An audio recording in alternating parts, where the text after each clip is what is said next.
क्या आपने कभी आधी रात को ऐसी घंटी की आवाज सुनी है जो किसी ने बजाई ही ना हो? सोचें, पूरा शहर गहरी नींद में हो, सन्नाटा फैला हो और अचानक एक पुरानी घंटी खुद ही बज उठे। उसी लम्हे एक छोटी सी बच्ची की आंख खुलती है और वो नहीं जानती कि आज की रात उसकी जिंदगी हमेशा के लिए बदलने वाली है। ये है एक जादुई सफर की कहानी जो आपको ले जाएगी रोशनी और अंधेरे के बीच एक ऐसी दुनिया में जहां असल जादू दिल के अंदर छुपा होता है।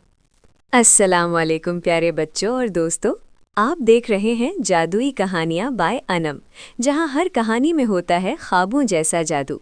अगर आपको ऐसी खूबसूरत और सबक आमूज़ कहानियाँ पसंद हैं तो अभी वीडियो को लाइक करें और चैनल को सब्सक्राइब करें ताकि आने वाली जादुई कहानियाँ आप तक सबसे पहले पहुँच सकें। एक छोटे से शहर के किनारे एक पुराना सा घर था जिसमें मेहर अपनी नानी के साथ रहती थी।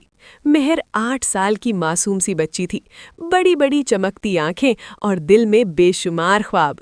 वो हर रात सोने से पहले खिड़की के पास बैठकर आसमान पर जगमगाते सितारों को देखती और आहिस्ता से कहती, काश कोई परी मुझसे मिलने आए। मगर उस रात कुछ मुख्तलिफ था।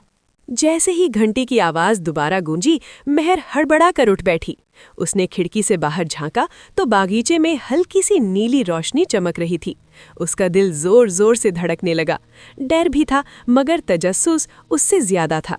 वो आहिस्ता आहिस्ता बिस्तर से उतरी, कमरे का दरवाज़ा खोला और सीढ़ियाँ उतरकर नीचे आ गई। दरवाज़ा खोलते ही ठंडी हवा उसके चेहरे से टकराई। बागीचे के बीचों बीच नीम के दरख्त के पास वो नीली रोशनी और भी तेज हो चुकी थी। अचानक वो रोशनी एक खूबसूरत सी परी में बदल गई। उसके शफ़ाफ पर चांदनी की तरह चमक रहे थे और उसकी आवाज़ शहद जैसी मीठी थी। मेहर, मैं तुम्हारा इंतज़ार कर रही थी। मेहर की आंखें हैरत से फैल गईं। मेरा? मगर आप कौन हैं? परी मुस्कुराई। मैं परी नूर हूँ और तुम्हें एक ख़ास काम के लिए चुना गया है। परी नूर ने अपनी जादुई छड़ी हवा में घुमाई तो फिजा में एक मंजर उभरा। एक खूबसूरत जंगल जिसे रोशन जंगल कहा जाता था, आहिस्ता आहिस्ता अंधेरे में डूब रहा था। दरख्त मुरझा रहे थे, फूल बंद हो चुके थे। इस जंगल की रोशनी एक नूर क्रिस्टल से है, परी नूर ने कहा, और वो क्रिस्टल चोरी हो चुका है। अगर वो वापस ना आया तो हमारी दुनिया हमेशा के लिए अंधेरे में चली जाएगी। मेहर ने घबरा कर पूछा, मैं क्या कर सकती हूँ? परी नूर ने एक चमकता हुआ लॉकेट उसके हाथ में रखा।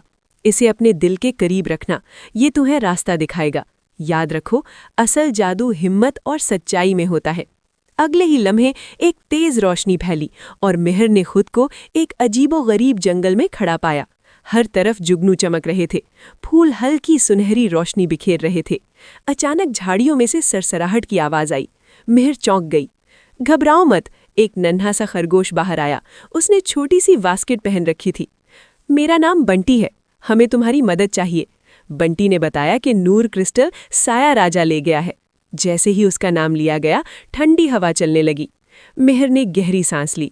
हम क्रिस्टल वापस लाएंगे।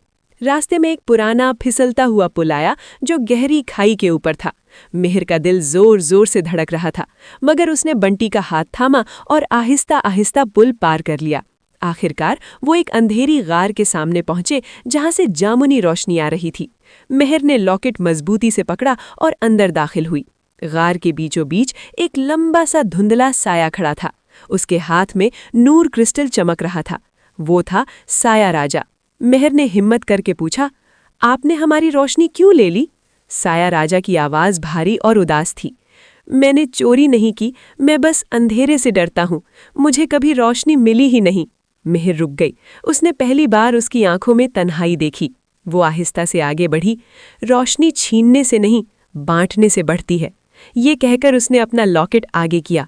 नरम सुनहरी रोशनी फैलने लगी। आहिस्ता आहिस्ता साया राजा का अंधेरा कम होने लगा। उसके चेहरे पर पहली बार सुकून आया। उसने नूर क्रिस्टल मेहर को वापस दे दिया।